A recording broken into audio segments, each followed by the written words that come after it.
They are not the enemy, and they are, and they don't have to do their faith in any way other than the way they do their faith. And I will honor it and respect them and care for them in the best I can. And I think that's what certainly my wife and I have been committed to. And I think Fethullah Gulen is talking about the peace of this world. He believes that education is so critical. Well, my wife and I are dedicated to education right now. And we believe the same thing. That, you know, education isn't magic, but education is a necessary process to open people's awareness and give them understanding, both as to how to live in the world through the sciences and through general knowledge, and how then to live with each other in the world. That is the most critical thing of all. You know, my regret is that I think I'm too old to learn Turkish very well. You know, we have tried to learn words, but I'm not very good at it, you know. And so what I've started with, I'm going to learn names and that sort of thing. But I think I put that in the conversation to say, language is sometimes a barrier, gets in our way. And so I know that I am limited because I don't speak the language. But I will seek through my own limited way, through my language, to understand what my Muslim friends are saying, what they're trying to utter in the world. And I believe that that's the great contribution we're all trying to make. And that's huge. Talking about interfaith dialogue, actually, if you go a French magazine published a cartoon, and it was about Prophet Muhammad and depicting him as a bomb. And this event actually, and before that, Denmark magazine published the sort of same cartoon, and this really disappointed Muslims because, you know, we are sensitive about, we never depict prophets, any prophet, because we just, so what do you think about that? Yes. Well, we heard it on the news, and we were both deeply troubled. My wife and I were deeply troubled about the fact that they would put out a cartoon like that.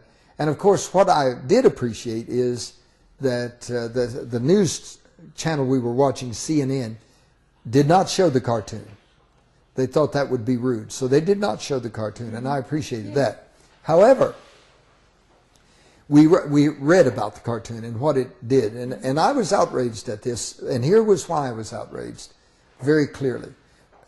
There are two things. One, I know in Islam you don't show the image of Muhammad, and in fact there is deep struggle over how art is to work in Islam. You know, there's a controversy over whether you make images of, and that's true in Judaism.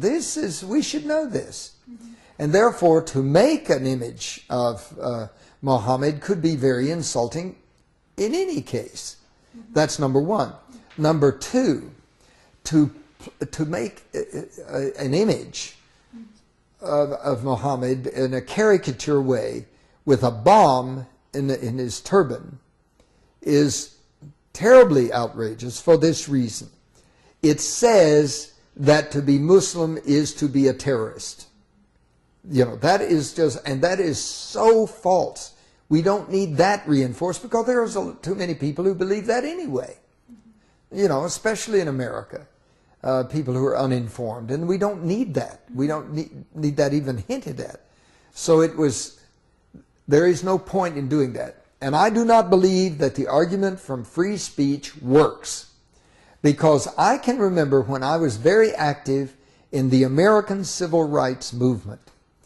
And in the American Civil Rights Movement, we were trying to support the right of black Americans to full citizenship and equality with the white community.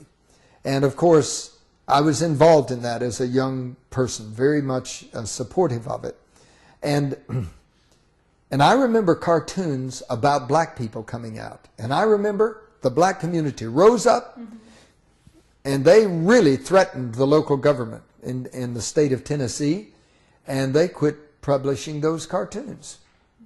But everybody was saying, free speech, free speech. Yes, we have free speech, but free speech is not absolute. There are many things that I do not say that if I had absolute free speech, I could say anything at all. I cannot simply slander you arbitrarily or lie about you. I have to be held responsible for some of my speech. I believe in the freedom of speech very strongly. But at the same time, I believe that when the conditions of our culture are such that there's already too much tension between the so-called West and East, there's too much tension that we have created that is unnecessary. And I'll speak for my own country because I'm a citizen here. I think America has done some things to create further tension. I think we have not handled things well in many respects, and I can be very critical of my own country as much as I love the country. But I love humanity more than I love the country. And I love the human family. And I don't like it that when my country is the cause of children being killed in Iraq or Afghanistan or anywhere else. I just really dislike that immensely. Dislike is not even the right word. I abhor it, actually. Therefore, given all of the conditions, that cartoon was an outrage. You know, whether or not you had the view that Muhammad should not have his image taken, that itself should be enough. But nevertheless, it was just great folly. Now, what it also bothers me to some extent, the reaction. You know, that I think by, you know, burning down the embassy in Denmark, I don't like those things. But that's, again, I don't think we should trade violence for violence. I do think that people have a right to speak out. And I don't mind people peacefully assembling and saying, look, you don't say that about, you know, our great prophet. That is wrong.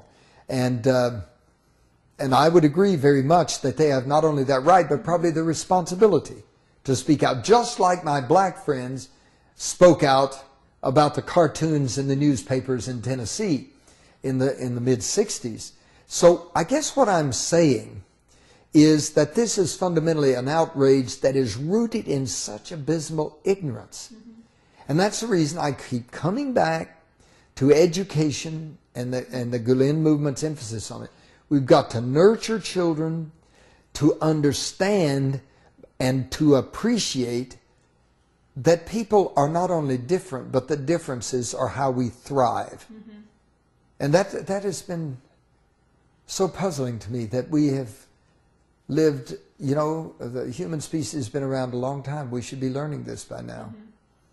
And I think we have a long way to go.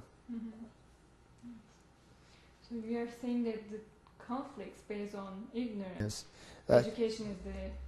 I think it is. I think that there are some people who are very willful and do bad things even when they know better. I do think that happens.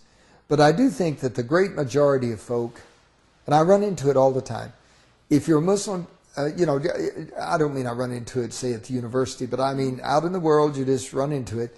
If you're a Muslim, you're a terrorist.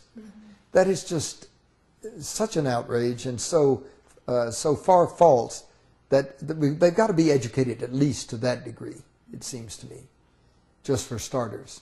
And one of the purposes of our religious studies program at this university is to open people up to the religions of the world and to an appreciation of them.